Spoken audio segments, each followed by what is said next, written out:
नमस्ते दोस्तों, देश वाले में आपका स्वागत है। मैं संजय शाह। ऑपरेशन सिंदूर के आगे क्या होगा? भारत अपनी तरफ से जो कुछ करने वाला है वो तो करेगा ही। हमें वक्त के चलते सब पता चलेगा। पाकिस्तान अपनी हरकतों से बाज नहीं आएगा, ये भी हम जानते हैं। और इतिहास इस बात का गवाह है कि जब जब ऐसे हालात हुए हैं तब तक पाकिस्तान ने हमेशा हड़बड़ी में गलत कदम उठाए हैं और इस बार भी मामला कुछ ऐसा ही होने वाला है। लेकिन इस वीडियो में हम बात जो करने जा रहे हैं वो भारत क्या करेगा वो नहीं है। हम बात करेंगे पाकिस्तान ने खुद का क्या हश्र कर दिया है उसकी। आप अगर थोड़ा सा रिसर्च करेंगे तो आप पाएंगे कि पाकिस्तान अंदरूनी विद्रोह में पहले से ही खोखला हो चुका है।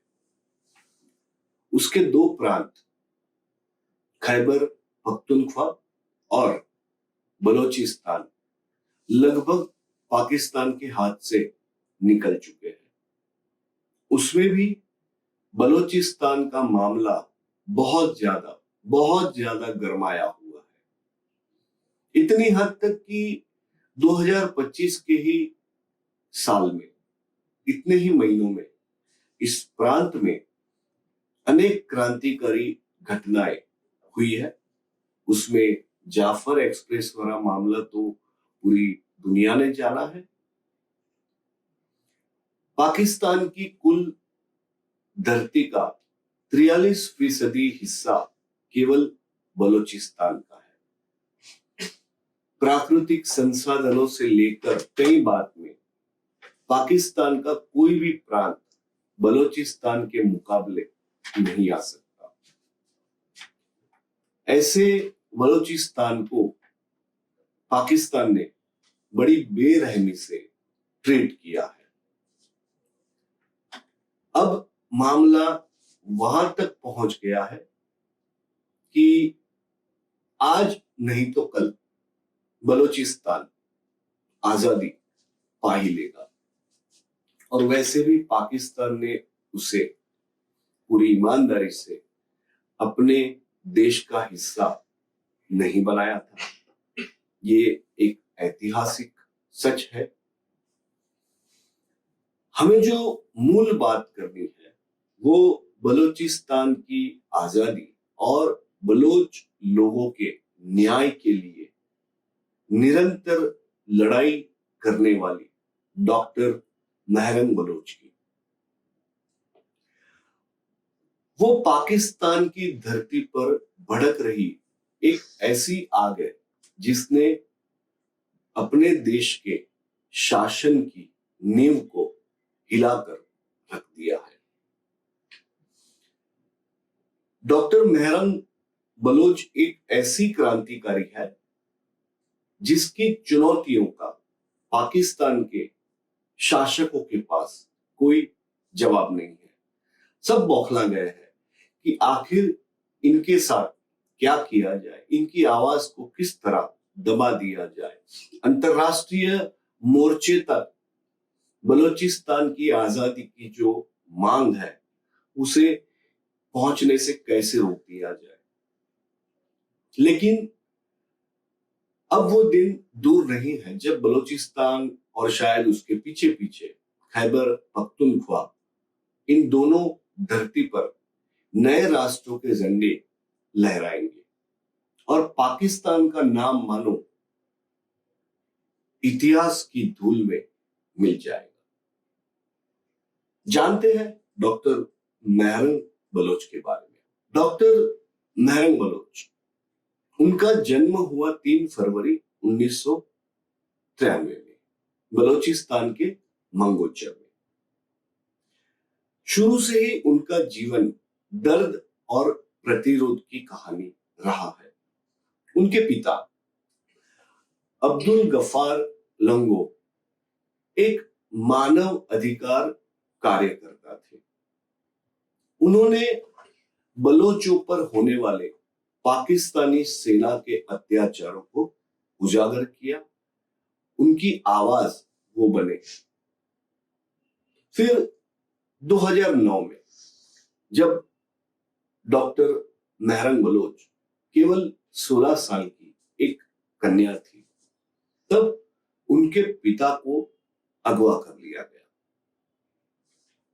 खैर, उस बार तो वो किसी तरह चुंगाल से छूटकर मुक्ति पा सके, लेकिन 2 साल के बाद 2011 में फिर एक बार अब्दुल गफार लंगो को अगवा कर लिया गया। उसके बाद क्या हुआ? वो कभी जिंदा वापस नहीं आए। उनका क्षत विक्षत शव ही परिजनों को हाथ लगा। बस इस घटना के बाद में वो छोटी सी बच्ची, युवती डॉक्टर महरंग बलोच, जो तब डॉक्टर भी नहीं बनी थी, वो एक योद्धा बन गई। 2017 में उनके भाई नासिर बलोच को भी उसी तरह अगवा कर लिया गया, लेकिन उनकी रिहाई के बाद में महरंग का जैसे रंग ही बदल गया। पाकिस्तानी सेना और दमनकारियों के खिलाफ उनकी आवाज तेज होने लगी। उन्होंने संकल्प कर लिया कि अब मैं तब तक चुप नहीं बैठूंगी जब तक मेरे बलोच भाई बहनों को सुकून नहीं मिलता, न्याय नहीं मिलता। और धीमे धीमे उनकी आवाज पूरे बलोचिस्तान की आवाज बन गई। शिक्षा की बात करें तो महरंग ने बोलान मेडिकल कॉलेज से MBBS की डिग्री हासिल की। उन्होंने एक चिकित्सक के रूप में अपने करियर की शुरुआत भी कर दी, लेकिन उनका सच्चा काम, उनकी सच्ची लड़ाई हमेशा सड़कों पर रही है। 2020 की बात करते हैं, तब पाकिस्तानी सरकार ने बलोचिस्तान के साथ एक और अन्याय किया। क्या किया? दूर दराज के छात्रों के लिए इस मेडिकल कॉलेजों में कोटा प्रणाली खत्म करने की पाकिस्तानी सरकार ने साजिश की। ये देखकर महरंग ने भूख हड़ताल का नेतृत्व किया और वो आंदोलन इतना बड़ा रूप ले चुका कि आखिरकार पाकिस्तानी सरकार ने घुटने टेकने पड़े और हार कबूल करनी पड़ी। इस एक घटना से डॉक्टर महरंग बलोच के साथ साथ मानो बलोचिस्तान के तमाम युवाओं में एक नई चेतना का संचार हुआ। महरंग ने उस आंदोलन से साबित कर दिया कि वो न केवल एक डॉक्टर है, लेकिन एक ऐसी नेता भी है जो अपने समुदाय को, बलोच लोगों को किसी दिन गुलामी की बेड़ियों से मुक्त करा के रहेगी। अपने लोगों के भले के लिए, न्याय के लिए डॉक्टर महरंग ने एक संस्था की भी स्थापना की। उसका नाम है बलोच यज्ञहती कमेटी, BYC। आज ये BYC बलोचों के मानव अधिकारों और बलोच की स्वतंत्रता के लिए दुनिया में एक सबसे मजबूत मंच साबित हो चुका है।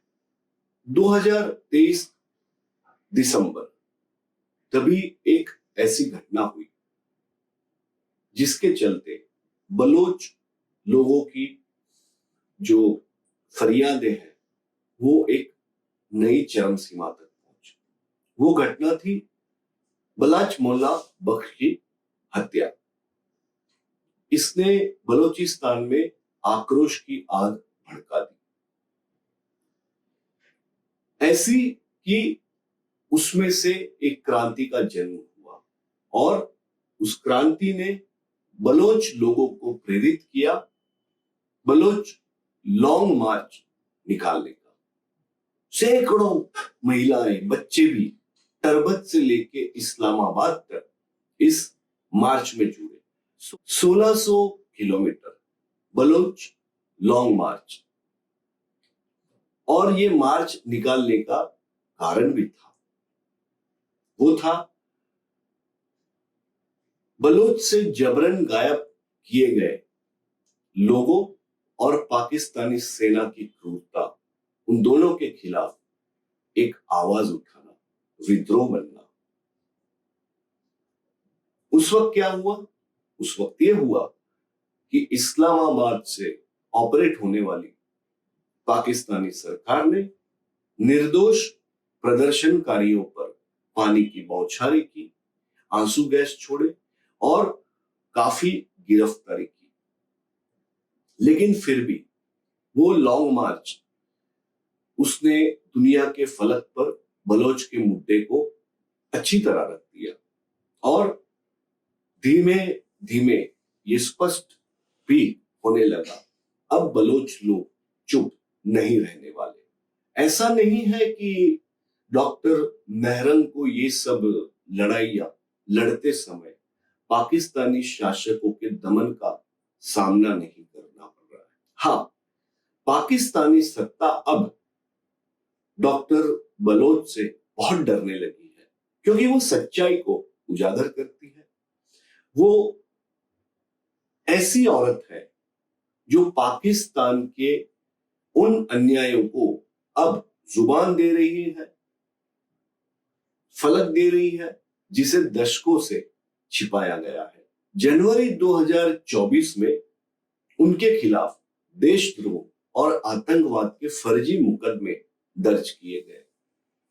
फिर उसी साल अक्टूबर में टाइम मैगजीन ने उन्हें दुनिया के 100 सबसे प्रतिभाशाली उभरते नेताओं में शामिल किया।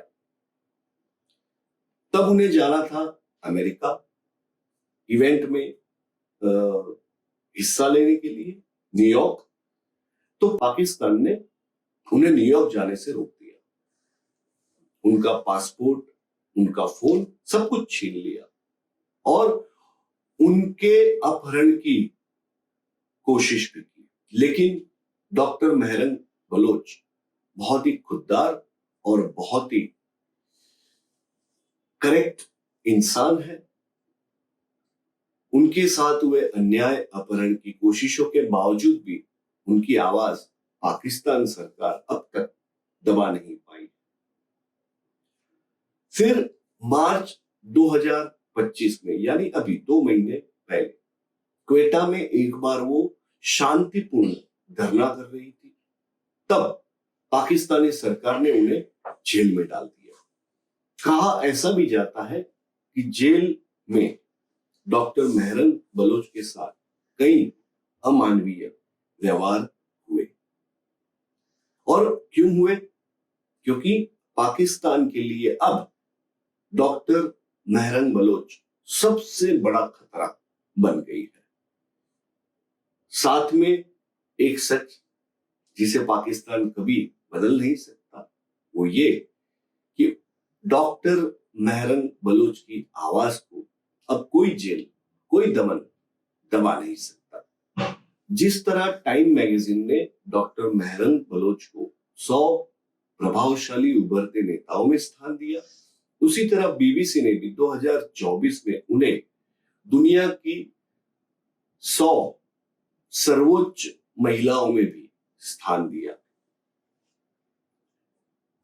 इस साल उनका नामांकन नोबेल के शांति पुरस्कार के लिए भी हुआ है। जलवायु कार्यकर्ता ग्रेटा थनबर्ग, उनके बारे में काफी लोग जानते हैं, काफी प्रसिद्ध आंदोलनकारी है। उन्होंने डॉक्टर मेहरंग बलोच को सपोर्ट करते हुए एक बार कहा, मैं मेहरंग और उनके शांतिपूर्ण आंदोलन के साथ हूं। इसी तरह पाकिस्तान की मिट्टी से ही जन्मी और एक विजनरी महिला मलाला यूसुफजई, उन्होंने भी एक बार ट्वीट किया कि मैं अपनी बलोच बहनों के साथ खड़ी हूं। जब डॉक्टर बलोच को गिरफ्तार किया गया तब उनके सपोर्ट में संयुक्त राष्ट्र और कई मानव अधिकार संगठन भी खड़े हुए। उन्होंने उनकी रिहाई की मांग की। ये सारी बात इतना समझने के लिए पर्याप्त है कि अब डॉक्टर मेहरंग बलोच या बलोची लोग अकेले नहीं है। उनके साथ न केवल विश्व के अग्रिम आंदोलनकारी है, लेकिन कई संगठन भी है और कई नेता भी। किसी देश के टुकड़े होना अच्छी बात नहीं होती, भले ही वो पाकिस्तान क्यों ना हो, लेकिन हालात वहां तक कब पहुंचते हैं जब लोगों की आवाज को इस हद तक दबाया जाए कि वो सांस भी ले ना सके, लोगों के साथ इतना अन्याय हो कि वो अपना जीवन यापन भी ना कर सके। पाकिस्तान ने जब बलूचिस्तान को अपने में मिलाया, उसके कुछ हिस्सों को 1948 में एक वचन देकर, जिस वचन को उसने कभी निभाया नहीं, तब से लेकर आज तक जब उसने बलूचिस्तान के संसाधनों को मान लो चीन के हाथों में सौंप दिया है और चीन उसका भरपूर शोषण कर रहा है। ग्वादर पोर्ट मान लो जैसे चीन का ही एक्सटेंशन है। आज बलूचिस्तान में बलोच लोगों की कम, पाकिस्तानी सत्ता की कम और चीनी लोगों की ज्यादा चलती है, और बदले में बलोच लोगों को क्या मिलता है? दमन, अत्याचार, शोषण और अन्याय। तो इन बातों को कोई प्रजा कितना सहेगी, कब तक सहेगी? कभी ना कभी तो आवाज उठनी ही थी, और बलोच लोगों की आवाज कभी से उठी हुई है। अच्छी बात यह है कि अब डॉक्टर मेहरंग बलोच जैसे कई नेता एक बात पर कायम है कि हमें पाकिस्तान से छुटकारा चाहिए, हमें अलग बलोचिस्तान चाहिए। तो जिस तरह से आंदोलन चल रहे हैं, एक जागृति फैली हुई है और कई देशों ने परोक्ष रूप से बलोचिस्तान की आजादी के मूवमेंट को सपोर्ट करना शुरू कर दिया है। ये सब देखते हुए ऐसा लग रहा है कि अब वो दिन दूर नहीं है जब पाकिस्तान के टुकड़े हो जाएंगे, बलोचिस्तान एक स्वतंत्र देश बनेगा। 2025 का साल तो इस मामले को लेकर इतना गरमाया हुआ है कि आए दिन वहां पर कोई ना कोई विद्रोह, कोई ना कोई प्रदर्शन और कोई ना कोई घटना बलूचिस्तान के आजादी को लेकर निरंतर हो रही है। और इन सब के पीछे अगर किसी का बड़ा योगदान है तो वो है डॉक्टर मेहरंग बलोच। वो केवल एक महिला नहीं है, वो बलूचिस्तान की उस अटूट आत्मा का नाम है जो पाकिस्तान के दमन को एक दिन कुचल कर रख देगी। उनकी लड़ाई हर उस इंसान की लड़ाई है जो आजादी और न्याय का सपना देखता है। पाकिस्तान का विघटन अब कोई अगर मगर की बात ही नहीं रही, बस समय की पुकार है। बलूचिस्तान अपनी आजादी पाकर रहेगा, उसके पीछे पीछे या उसके साथ साथ शायद खैबर पख्तूनख्वा वो भी आजाद हो सकता है। बस हम इतना कह सकते हैं पाकिस्तान को कि भैया आप दूसरों के घर पर नजर डालने के बदले, ये आतंकवाद फैलाने के बदले अपनी प्रगति पर, अपने लोगों के सुखाकारी पर ध्यान देते तो आज ये नौबत नहीं आती। अपना घर आपसे नहीं संभलता और दूसरों के घरों में मुश्किलें खड़ी करते हो। देख लेना एक दिन खुद परवरदिगार आप लोगों को इसका हश्र देगा। आपके ही कर्म का आप भुगतोगे जब बलूचिस्तान और खैबर पख्तूनख्वा जैसे आपके प्रांत अलग हो जाएंगे, तब आप कहाँ जाएंगे, किसके पास गुहार लगाएंगे, वो हम देखेंगे। लेकिन तब तक हमारी शुभकामनाएं डॉक्टर मेहरंग बलोच और तमाम बलोची भाई बहनों के साथ। देश वाले के लिए मैं संजय शाह। अगर आपको हमारा वीडियो पसंद आया है तो प्लीज इसे लाइक करना, सब्सक्राइब करना, शेयर करना और आपके सुझाव, आपके विचार भी हमारे कमेंट बॉक्स में जरूर लिखना। धन्यवाद।